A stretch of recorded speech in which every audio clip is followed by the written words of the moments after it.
90% of consumers read online reviews before visiting a business. What do people see when they look you up online? We give you the tools you need to take control of your reputation. Send surveys to your customers via text message with Testimonial Collector. Get 5-star reviews on all the major platforms like Google, Yelp, and more. Track what people are saying about your business with Reputation Manager. Respond to comments and turn negative reviews into happy customers. See what your competitors' customers are saying about them with Competition Tracker. Learn great marketing tactics and what it takes to stay on top. A bigger social presence means more connections. Automatically generate and schedule engaging social media posts with Social 365. Build trust, boost sales, and grow your business.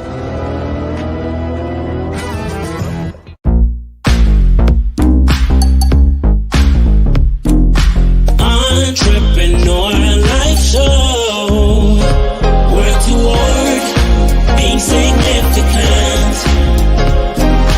Entrepreneur Life Show. Don't you worry, success will follow. Entrepreneur Life Show.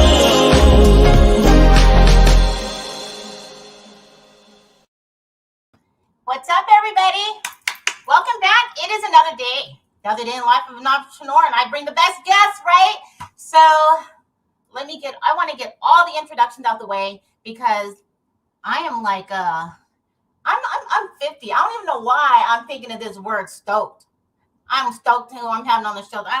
My kids would probably be like, what the hell, Mom? Nobody says stoked anymore. Anyway, but I'm glad everybody who has been tuning in and has been downloading. I'm just so gracious because people who have been downloading, you are like the best. So, I mean, the downloads are amazing. So just thank you. That means you really like my guests. And for the publicists and PR agents who are just sending me these, get the introductions out of the way. Of course, you're tuning into the Entrepreneur Life Show, where I bring thought-provoking, entertaining guests to the show, streaming live on whichever app you're listening to. So if you are listening on one of your favorite podcasts, iHeart, whatever it is, and you want to jump in on the live, go ahead and jump on over on the YouTube channel, wherever it is, say hi, chat, give a thumbs up, whatever, follow, subscribe. And let me get my giveaways out of the way for some of the best guests that we've had. If you have not seen it, the Entrepreneur Life Show webpage, make sure you go back and check it out for all the past guests. We have the best guests on there so you can connect with them in case you have missed a show or just want to see what we've had on the show because you're new to the show. So let's talk about one of my latest guests, John Armato, and I've got his free. I have 2 CDs left. He gave me 5. I have 2 CDs left, so make sure that you jump in and chat somewhere. And if you want to say, hey, I want that CD, or go to the website, entrepreneurlifeshow.com. You can check out the full interview, listen to his music, and leave me a message if you want the CD. 2 left after he gave me 5. And then, of course, now I have Chris St. John from Flyaway, also amazing guest. And you can listen to some of his music that I had on the show. You can connect with him and go to the website. Got some great stuff. I saw his CD available. So make sure if you want that, jump somewhere in on the chat or go to the website to the bottom and send a message and chat with me. And then Rebecca DGD, the dog, 2 CDs also from Rebecca. You can have them both. So I only have 2. So 2 different ones. So if you want them both, or you have to mention which one that you want. So check it out. You can check out my interview also with Rebecca, as well as Revolutionary Beauty by Julia Loggins. And she has a great product line. Now, I said last week that someone had wanted this book, but failed to give me their address. So it's up for grabs because I know I got your message, but I don't know where to ship it to. I don't know. My bad. Sorry. And of course, then Papa Joe Aviance. He was on one of my earlier show, Balancing the Scale. So this is really great if you were on your weight loss journey and stuff. And you might even remember him because he had some songs out in the 80s. Yeah, my time. But his stuff is still shit. It's good. It's good. And of course, in my book, because as you know, I'm also a business owner. I'm an accountant and it's free. And this is the I's and T's of starting a business. Everything you need to know for free. I just wanted to get bypass that because I'm kind of like, I know I went fast. So if you didn't hear it, sorry, you just go back and listen to the show.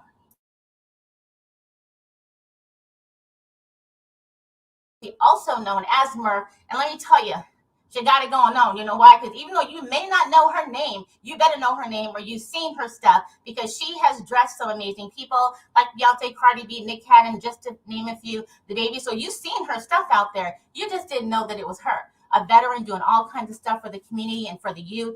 She's making some amazing strides. I'm sure you've seen her on media, but now you probably got to see her face and then be like, oh, that's who she is. Yep, this is who she is. So we're bringing on the show. We're going to learn everything about who she is. Hold on to your panties, ladies. She's pretty hot. Okay, so I'm bringing her to the show. Just a second. Hi, how are you? How are you doing? The intro was everything for me. So true. So you know, I anytime I have a guest, especially a guest, I'm excited about all my guests. I do a lot of research. Let me tell you, I was going back to YouTube, your videos, podcasts you've done, your website, just where you've been seen on different photos with different artists and celebrities. So I stalked you just a little bit. A little bit. Got it. So I first, I wanted to first ask, because you are a veteran, and yes, ma'am. It's kind of odd to me, that, growing up as a youth, becoming a veteran, and then kind of flipping the script to be in design. So I want to know, where did that even come about? Like, in your growing up, where I want to be a veteran, and then you're putting on your fatigues and say, I want to design. I want to be a veteran. Right. And I get that a lot, honestly, where a lot of people say, how did you go from being in the Army and working on generators to fashion? And the backstory to that is I have no fashion backstory at all. Like, I did not grow up wanting to be a fashion designer or anything. I grew up playing basketball all my life. So my ultimate goal was to go to the WNBA. But I got injured playing basketball, and I got a brain injury.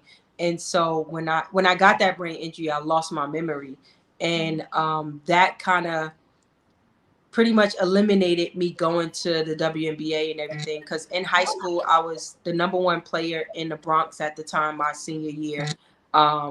I was all over like the newspapers and everything. I was good. So that was what I grew up in, playing basketball with my brothers and my cousins.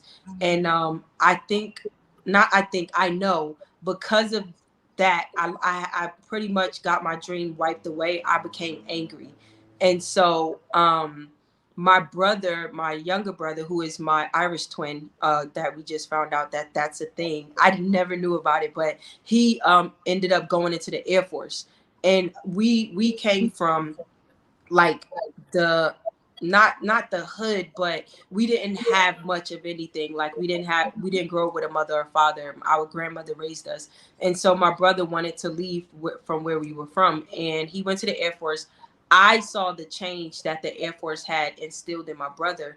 And when he came home one day, I was like, if you're still there a year from now, I'm going to go in. And growing up, we practice, if we say something, we mean it. Your yes is your yes, your no is your no. So a year later, he was still there. And I was like, I'm going to go. Because by that time, I had lost my scholarship to Duke University and ended up going to a community college. And I wasn't happy. Like, I didn't play basketball anymore or anything. I actually forgot how to at some point. And one day I went to school and I saw a recruiter there. And I'm not knowing that there's different branches of the military. I'm just knowing that there's the military. I didn't know about the Army, Navy, Marines, things like that. So I go up to the guy and I'm like, hey, I want to join the military. And he's like, all right. So I took my test, passed my test. Now I'm in the military. I'm still using the word military. So I tell my brother, like, yo, I'm in the military. We'll be together now. And he's like, not like, you're in the military, but you're not with me. I'm in the Air Force. You're in the Army. So I'm like, what the hell? So that's when I learned about branches. So my intent was not to go into the Army itself, but to be with my brother. And that's how I ended up in the military, mostly. But once I got in the military, because I was already athletic, I kind of fell in love with it because it was about that training and things. And I found that the military helped me with my anger and the resentment that I had towards life itself at that point. And it instilled different things in me, to where I was like, it was a gift and a curse. Because obviously I sustained a permanent injury, but a lot came out of me making that decision to go into the Army. And I went into the military 2003. This was right after I graduated high school. I only did one semester of college, and I was like, this ain't for me. Fast forward to 2011, I go to Fort Hood, Texas, transition from Atlanta, Georgia, where it was Fort McPherson. Fort Hood, Texas, I go there and I'm like, holy crap, like there's nothing here. I actually cried the day that I got there. I was like, why would God send me here? Like, what am I going to do here? And that's what pushed me into designing, because Fort Hood is one of the biggest military bases in the world, but there was only one mall in the area. And so I would see a lot of different people dressing alike and looking the same. And me being from up north, I was like, I'm not about to do this. They would literally go in the mall, and they built the Jimmy Jazz, which is from up north, I believe. And they would get the whole mannequin outfit. Like, I want that. And that was just crazy to me. No style effort put into it at all. So with that, I started teaching myself how to sew in 2011 and started making my own clothes to not look like everybody else. And people gravitated to that. And they started asking me, like, where did you get it? How can I buy it? And so me being from up north and being a hustler since I was 7, I was like, this can make me money. This can make me more money than what I make in the military. So I started selling my clothes to people and doing different like custom designs and everything, probably 3 years after teaching myself. Fast forward from there, 2016, I create Alani Taylor the day after my daughter was born. And that's how we got here today. Let me tell you, I love this story. And why? We have similar stories, except I wanted to get into fashion design. I went to FITM, didn't finish. Okay, I went to FITM too. But I realized I didn't like to sew, so that didn't work out. But I come from, I was very athletic, played volleyball, and I was actually chosen to be on the basketball team, but I couldn't play. I was only chosen because all the volleyball players could play basketball. I couldn't. Anyway, but my story is a little different. But aside, and come from a family of a military family. Mm-hmm. So I actually was listening to your story of how you came up with the name or the brand on it, and I love that story. That's how far I was researching you. Wow. I love that. You definitely did your research. And so, because you mentioned your daughter and you mentioned the brand. I mean, if you don't mind sharing it with the listeners, that's a great story. Yeah. And when I started teaching myself, I was strictly just doing streetwear. I love streetwear. That's like my genre that I am passionate about. And when I did decide, because when I first started, it was called Prodigy Life. I couldn't even tell you why I named it that. It had no story behind it or anything. And like I said, when my daughter was born, I said her name itself was just like so passionate, elegant, strong. It had a meaning all by itself, and I didn't even realize that. And so the next day I was like, I'm gonna name the brand after her.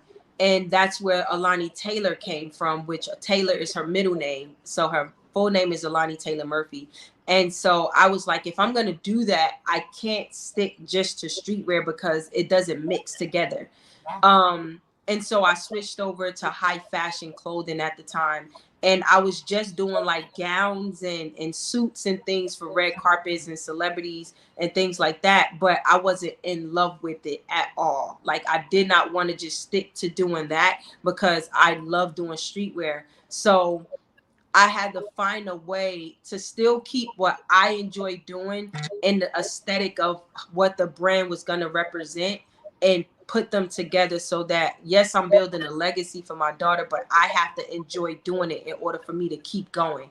And that's where I came to do high fashion streetwear and the type of clothing that people see today, and the aesthetic that all came from the name itself. Like, that name had to attach to what the brand looked like, and the brand had to do the same thing for the name. And now Alani Taylor is becoming a household name. I can say that my daughter names has value to it. It means something, it holds weight, and that's something that I didn't grow up with, and I feel like that's something in our community that we don't really think of. Now I see it more often, but I'm 38 years old. So back then that wasn't a thing for us to say, what can I leave my kid, or how can I make my kid's name stand for something? And I feel like if we would have done that in the past, we wouldn't name our kids certain names. So we would think about that a little harder. Right. So I looked at some of your stuff, and there's so many different genres of style and fashion. So I'm glad you kind of mentioned that about that diversity, because that is important to know. And Yes, so, and if you don't mind, I wanted to share a little bit about your different style. And it seems so neutral. And this might be a strong word to use, as in transgender neutral. The style is so, that is exactly so what it is. And the crotch look, I love that. Thank you. The crotch style. So if you don't, I just want to share a little bit so that if you're streaming somewhere, watching live, wherever you are, you can see it. If obviously you're not, and you're listening on the podcast, just go to the website at sometime.entrepreneurlifeshow.com so you can actually, see what she does, connect to the website, but you guys can see some of the work she's done. So if you don't mind, I want to put it on the screen really quick. Nice. Entrepreneur Life Show.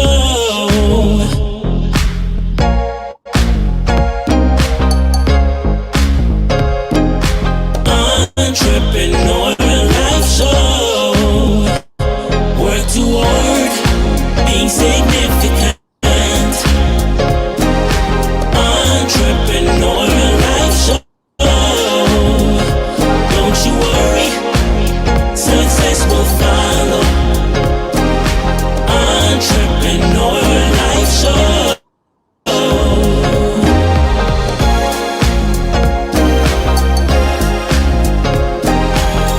Entrepreneur Life Show.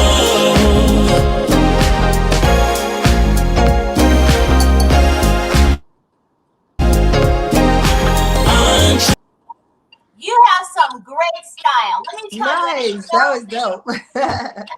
That was so diverse. And so I just loved it. And, I know that you've been in print. You've had, you've been on some really great media platforms. And I just want to know, how did that even come into fruition? Because, it seemed like you like you said, you started off and just started sewing. And then like the next day, everybody was loving it. That's my impression. That's my impression of it. I think for me and for anybody, dope sells itself. When you have something that everyone hasn't seen before and you bring a different light into the fashion industry, it's easy to capture that from people.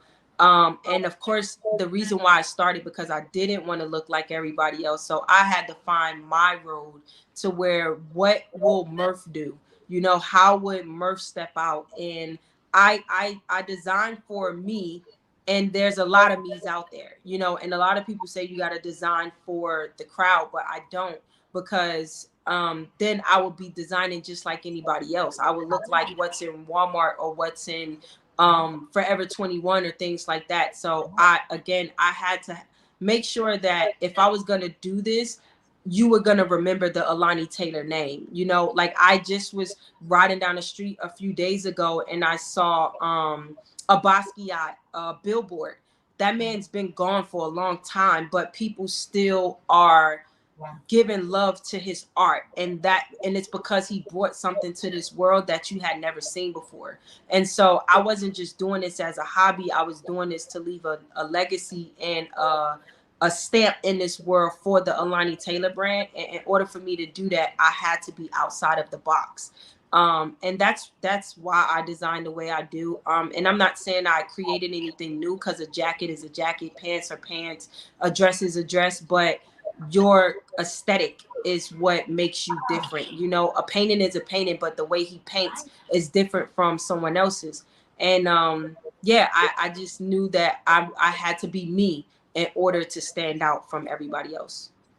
I'm glad you said that, because some people think, a jacket's a jacket or pants or whatever. But how do you know as a designer, you have to have, I would assume, a keen eye for what actually fits people, not just their body type, their color, their style, as if you had been friends with them or known them emotionally for years, but just within a short period of time. And because Yes. you have been able to work with some great artists, some great people, and I mean, just knowing that you were with Beyonce, Cardi B, and Nick Cannon, I would have been I would have been very uncomfortable, because I mean it would seem overwhelming. How are you able to do that? I guess, how do you know that, to know that, maybe it's not going to work, or to know it's going to work, or is it just, by chance, by luck?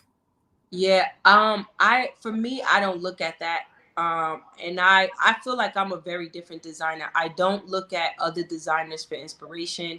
I don't For me, I am my own inspiration. I don't follow the trend. For me, I am the trend, and that's what I have to believe every day. So as long as I stay on the path of mirth, then I can't get distracted from the creativity that I put out there. And when it comes to like that, yes, I've been blessed to have Beyonce and Cardi and all these people, but I never got into it to do that. And maybe that is the answer, to where I'm really just staying focused and being a creative that I am, and going back to dope sales itself. So when someone sees something that they can relate to, it's doing a job for itself. So I personally don't go looking for a celebrity to say I want to design for this person. I stay in my zone, and the universe does what it does, honestly, because a lot of people ask me that. I didn't go looking for Beyonce or Cardi or any of them. Yes, I had it in my prayer box that I would love to design for Beyonce, but I didn't search for it. It came to me. And I think that's like just life in general. Like, you keep your head down, you do what you're supposed to do, and the universe has no choice but to align you with where you're supposed to be. And when you put those manifestations out there, as long as you are putting your work in, that's going to come to pass anyway. So um I just create, honestly. I just create, and however the universe aligns the people that come across my path, I know that they're supposed to be there. So when I do get to meet those people and work with those people, they get all of me. So that to be able to work with Beyonce on more than one occasion, I just do what I do. Like, Beyonce doesn't make music for a particular person. She make music for what she feels, but Right. that can resonate with so many people, as we can see. And I do the same thing. I don't design for any particular person. When you see what I do, you're either going to love it or you're not, but I'm going to still keep going that same direction. I think it's a wonderful thing that you are also working on giving back to your community and programs Yes. for the youth. So, and can you share a little bit about that, and what made you derive it? I want, because not everybody, you're already doing a lot. You're already doing a lot. And then, of course, for people in our specific community. Right. So, talk about that, what you're establishing. Yes, I am giving back to my community because I was that person. I was that kid that didn't have the ability to do a lot of things that I would probably have loved to do growing up, because I didn't have access to it. So for me, I've always been a person to give back to the youth and give back to the community any way that I can. Rather, I do a book bag giveaway or anything, and that comes straight from my own pockets. But right now, what I'm doing is my dream come true, which is I'm creating a place. It's called the Lab, and that basically is saying once you step in here, you can cook up anything. So the Lab it's a creative space where we'll have a clothing store inside of there, where the up and coming designers have the ability to sell their clothes in this space. Wow. And once you pass that area, you come into the production area. And what I'll be doing in there is I'll be teaching the youth and adults, if they want to learn how, not just how to sew, but how to do embroidery, how to do screen print, and how to do sublimation, how to take your creativity and monetize on it. So everybody has these gifts, but how can you become profitable from that?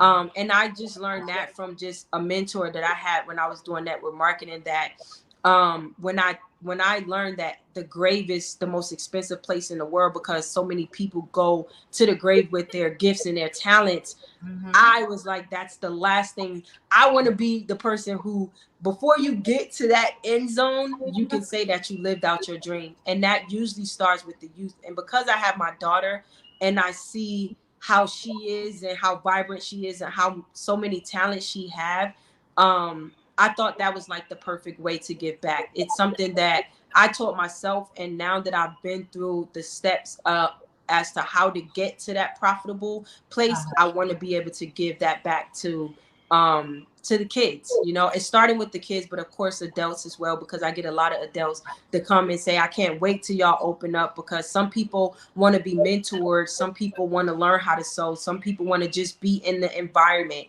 And that's what we're creating. We're creating a creative environmental space where if it's just some kids who want to play a PlayStation, they go into the little lounge room and they can pay $5 to play the PlayStation for 2 hours and things like that. You can come in and rent like tables where every table has a mannequin, a sewing machine. You have access to all the equipment in there if you're already knowledgeable, or you can take classes to learn it, and this is where you come and produce. So I know for us, going to fit them and things like that, that because there's so many people, there was a lot of things that we didn't get to learn.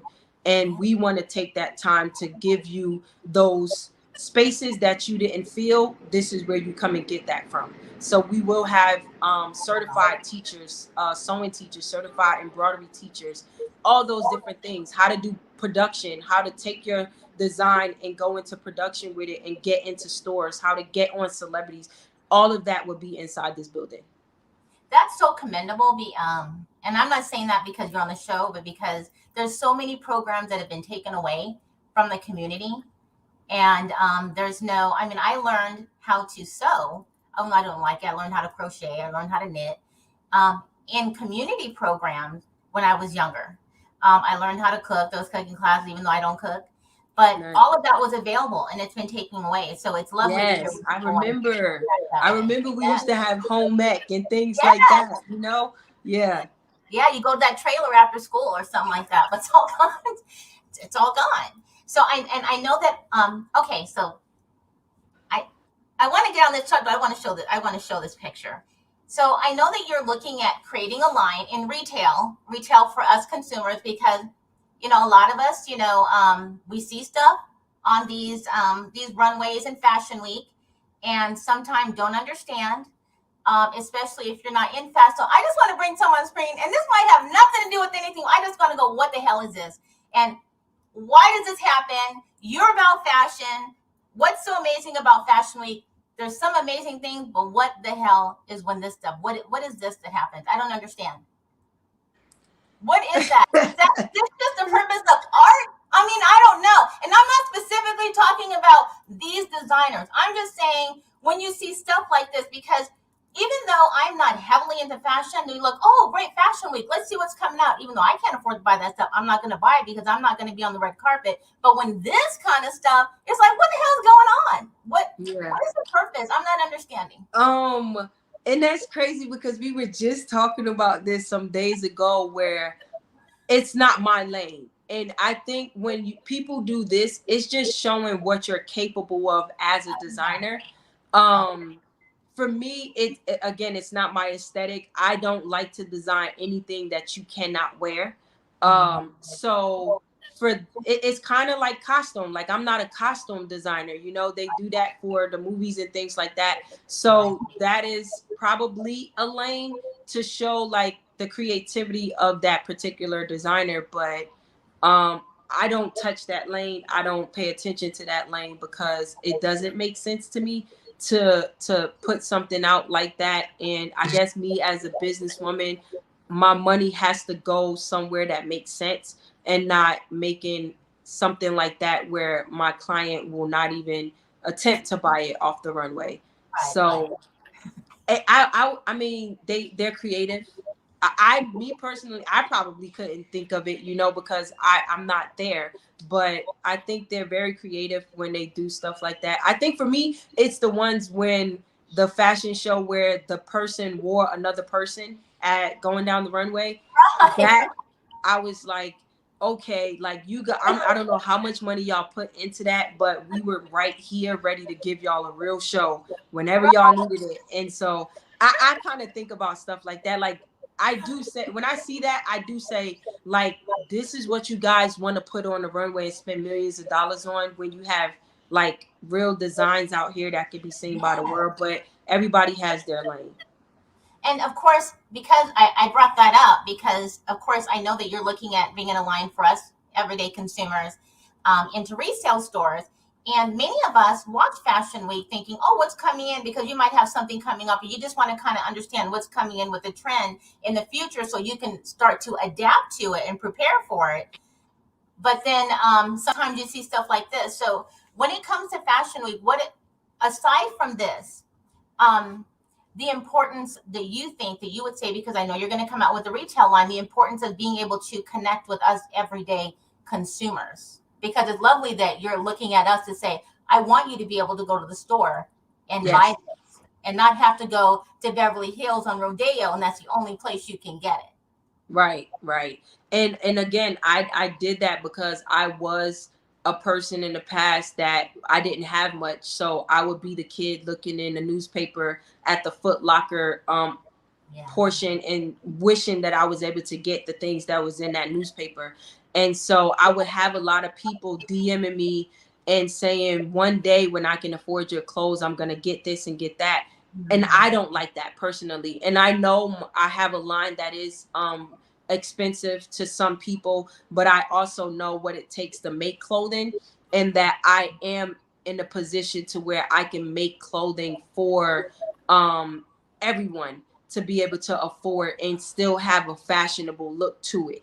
And that's the main reason why I wanted to get into the retailing and have the option for people to go into stores, because I don't ever want a person to say, I wish I could afford your clothes, but they're too expensive or whatever. So starting my Alani Taylor Street brand, Alani Taylor ST, gave me that ability to go and make streetwear, something that I still love to do, but it's still being custom designed from scratch from me and being made to be able to fit certain people's budgets. And that's important, I think that is very important for a lot of brands to think about. Yes, we want to be luxury and things like that, but that the everyday consumer cannot afford that. And we do have that ability to cater to both heartbeats. You have the high fashion and then you have the fashion. Yeah. And it makes sense to me because I know where I came from.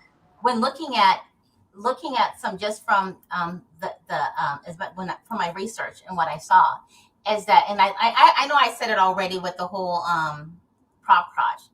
I like that you can literally dress it up and dress up down, so you can have the blazer take off, have the pants. You know what I'm saying? Yeah. You can put on some Nike Air Jordan or something, but you can dress it up and put on a nice piece and some flats. So I love the diversity, and I wanted to ask about like how you find the models, because let me tell you, they are so suited and perfect. you can design the clothing, but like they say, a model is the model, but she has to model and be presentable, but really sell your clothes. I don't know how they do that, but you're selling the product, but still you're looking at the model, but you're really paying, you know what I'm saying? Paying attention to the product and how you actually find them. I actually follow one of them, and I follow her on some shows she's done. Carter the Body. She's so funny, and that's my bro. Yes, so funny. So, ever since lipstick and and so she's doing some stuff that I watch on HBO. Yep. With the season coming out. Queens, that's my thing right there. I follow her because she's just funny. Plus, she's a good actor, and I've seen some other podcasts.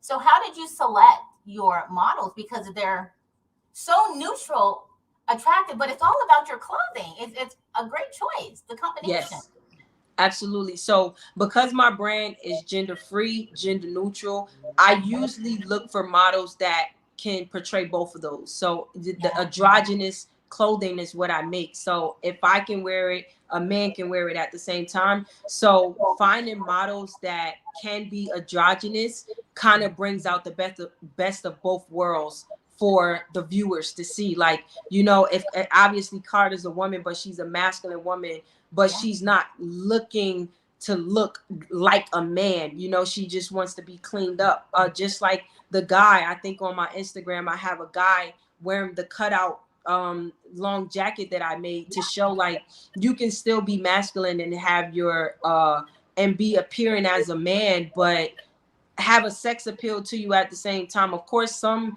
pieces you actually got to have the body for it, or just be comfortable in your own skin. But I'm a masculine female, you know, and I'm not looking to dress like a full-blown man. I want to be comfortable but still stylish at the same time. So I am very, very strategic when I pick my models, because like you said, when a model goes down that runway, if they can't sell your clothes, they won't be sold. The model is everything when it comes to you advertising your clothing.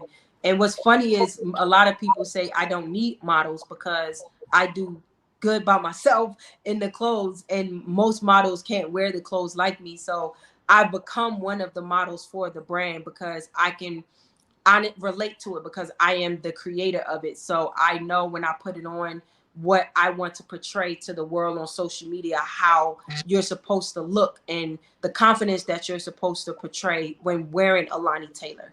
And my models do the same thing. And if they don't, you can have the walk all day, but if it don't match the confidence and the look, then you're not a full package that I'm looking for. Or you can have the look but not the walk, so you're still not the person I'm looking for. You have to have all of those things in one, because that's what Alani Taylor stands for.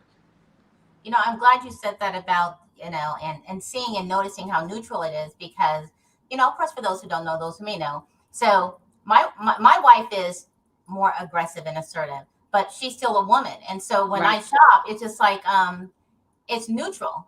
And so, you know, I'm very specific that she doesn't look like a boy. She's still a woman. She's feminine, but she's just not as just like me, feminine.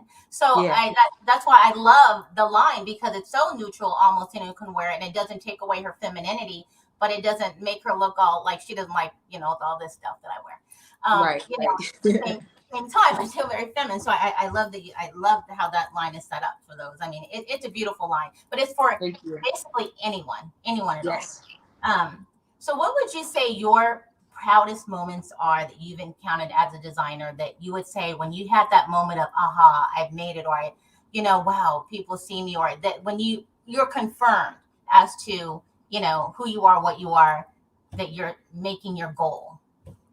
At first I used to say Beyonce. I used to say when I got Beyonce, I felt like this was it. But my proudest moment to this day is becoming a Black future maker with AT&T, because it stands for so much in the Black community.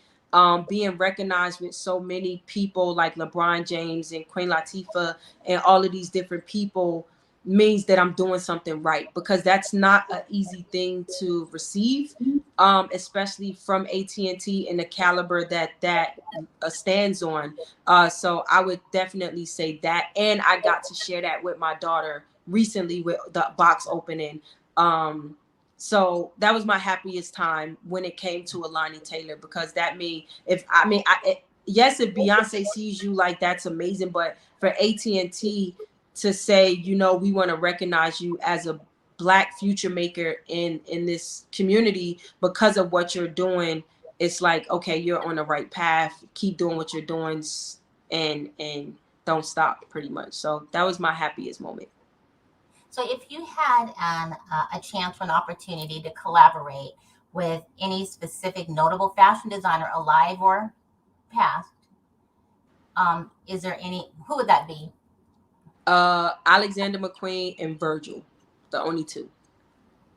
You know, so do you think, and what is it about, I'd say pick any one of them that, you know, inspires you the most, you would say? Alexander McQueen didn't give two craps about what people thought of him, what people thought of his aesthetic or anything like that. Like, he stuck to what he believed in. And no matter what, like he was gonna give you what he gave you. He was considered a rebel of fashion to me, because that's what I am in the fashion industry. Like, he didn't follow the trends, he didn't follow the seasons of fashion or anything. He did what he wanted, and people respected him for it.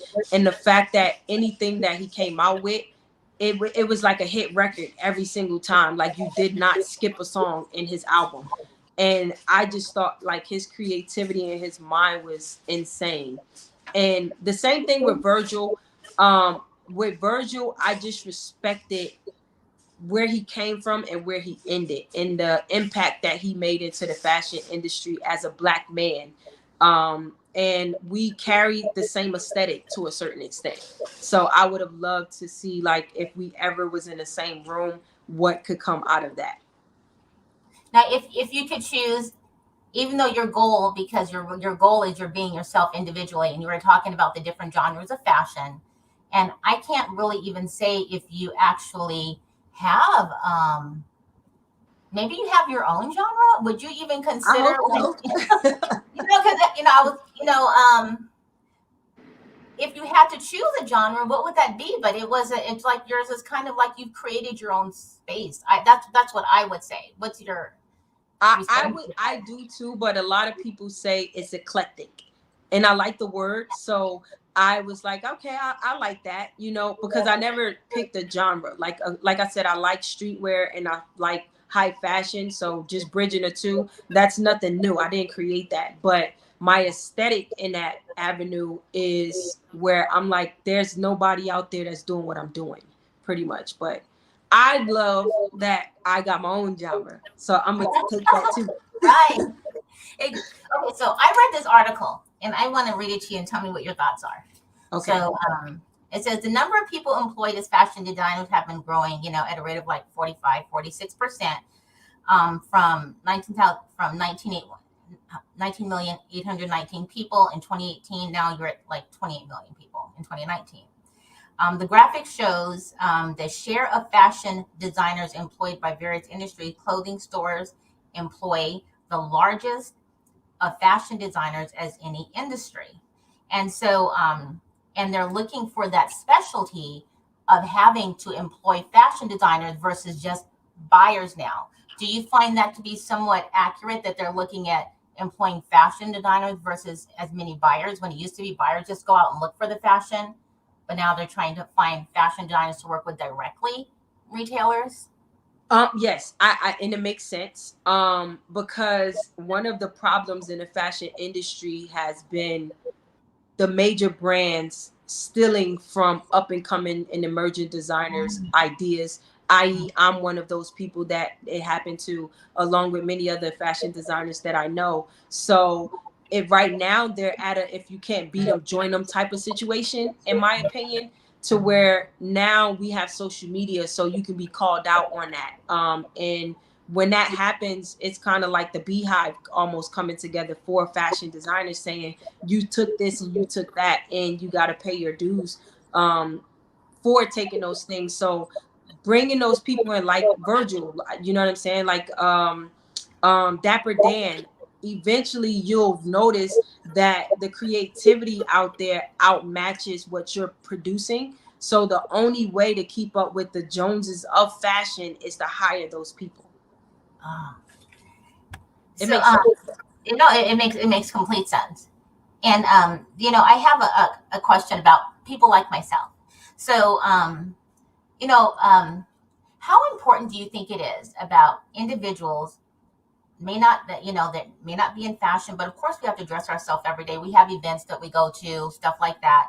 The importance of their body type and as well as style, because for me, I believe in getting quality that fits for me and having less items than more items. And so at some point in time, when I started my business several years ago and I started networking, and I thought I looked great, I thought I had a great fashion sense, until I hired somebody, a stylist, and realized I didn't at all, and everything was completely wrong.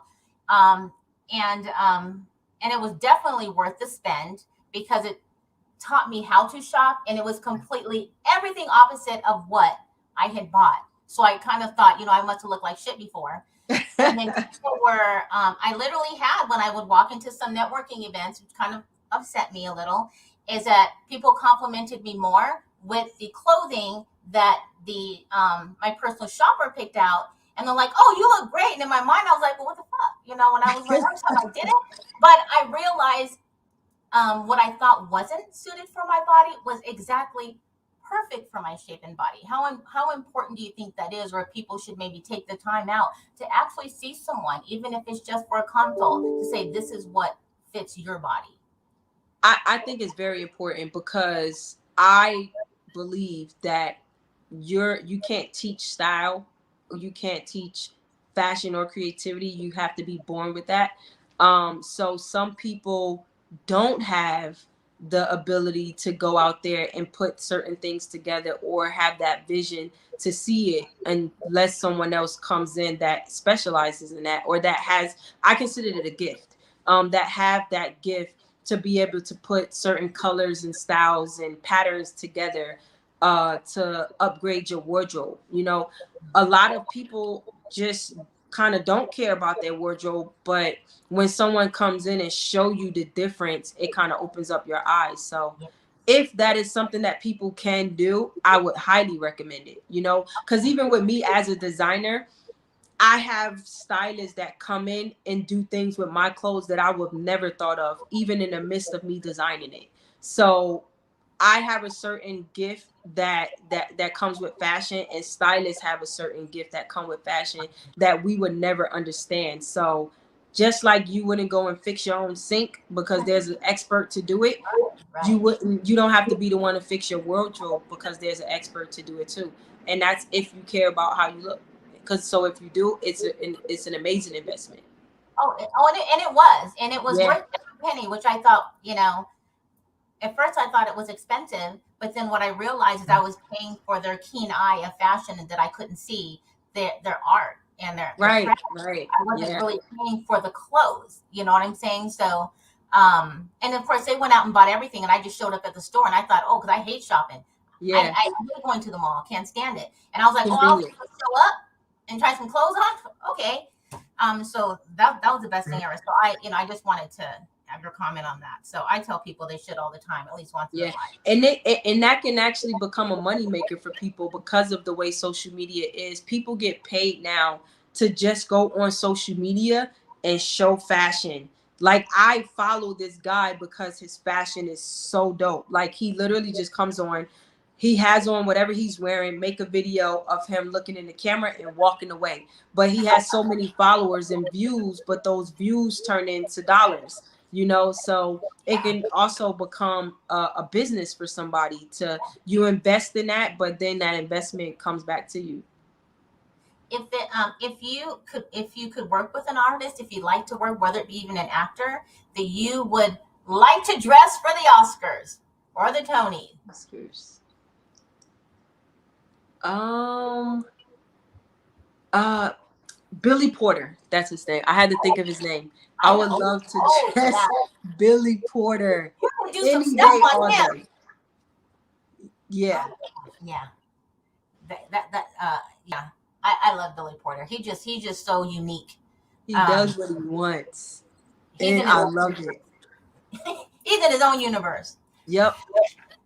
So for up and coming, for so listeners can see what you're doing and find you. What do you have up and coming, and that when and how they can connect with you if they want to connect and get involved within your youth program, how they can connect with you, and maybe within a year or so, what we can possibly end up seeing in our stores.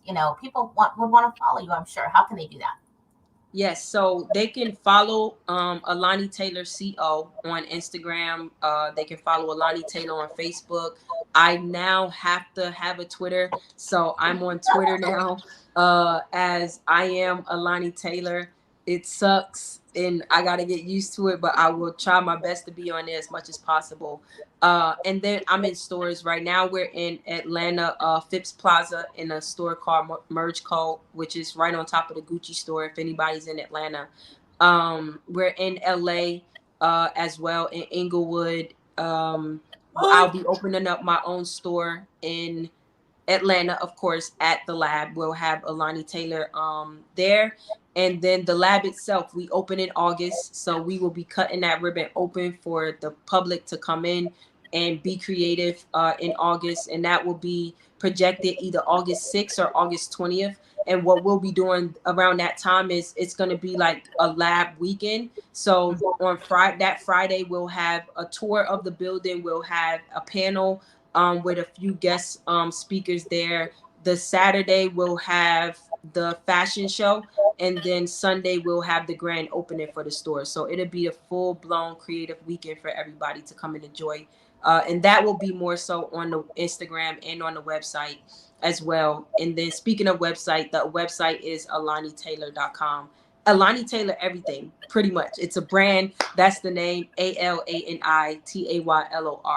And everything else, if you follow the social media, you'll see exactly what we're doing, even from model casting calls for different things. And right now I'm traveling to do fashion shows in other places. I have a fashion show in Atlanta on June 18th, another one in Charleston, South Carolina on the June 25th. I'll be in Ghana, Africa, and Houston at the Houston Rocket Arena doing a fashion show there. Wow, you're like super busy, and I'm sure we're going to see more of it. And I mean, it's so exciting, and not to say that this is going to be even something in fruition or goal, but just everything you're doing, you should have had like a camera following you so you could turn that into like a streaming reality show. You know what I'm saying? Yeah, that's what my girlfriend keeps saying, and she does it, but then she has her own life, so she disappears, and then I don't have a cameraman. So like today she's with me and we recorded, but I definitely know that I need that. I was just saying, like, if someone came with me today with everything that I've been doing since 7 a.m. today, they would be exhausted, because we go from this to everything that I've done. I had interviews to hire people for the lab. I had to fit Tammy Rivera for her event tonight. We have the Black Music Honors tonight. We have another red carpet. We have Maya's event, then Nick Cannon's event tomorrow. It's so much going on that it's but I asked for it, so I'm not complaining in no way, shape, or form. When I'm able to get my sleep, I get my sleep. But yeah, life is amazing. I have no complaints. My daughter's able to watch everything happening and falling into place, and she's able to now understand, and she's old enough to see like we're actually doing something here. It would be great to have a kid line after her. It definitely is coming. It definitely is coming. The fact that every time she's on my social media, no one pays attention to me, and it's all about Alani. She needs her own little world, because she's not about to take up my Instagram. Those are my followers. She need her own followers. But no, she definitely belongs in front of somebody's camera. So. Well, I'm extremely appreciative of your being on the show. And, you know, if you ever appear on like some amazing show on the runway, then you can do like Carol Burnett and just do this to your ear. And that means we're saying hi to Rose at the Entrepreneur Life show. Right. That's my sign. So for everybody who has been watching and, you know, who has been streaming on the podcast, if you're downloading, again, I so appreciate you. You're really going to enjoy the show. If you have just been listening on one of the podcast apps, go to the website, entrepreneurlifeshow.com, watch the full video, go to the YouTube channel, wherever it is we're streaming live, it's going to be there. And then you can see where you can get a hold of her and follow her. And then maybe at some time, then we'll be able to get her fashion. I'm not in Atlanta. Everything seems to keep happening in Atlanta and over there. I'm in Vegas. This is where it's at. Everything being in Atlanta. But anyway, that's another story. So, but thank you again for being on the show. So appreciate you. Such a wonderful interview. Absolutely. I appreciate you for having me. But until next time, everybody, until next Thursday, check out the website for the next upcoming guest. And you can look on the calendar, entrepreneurlifeshow.com. I will see you guys till next time. Bye.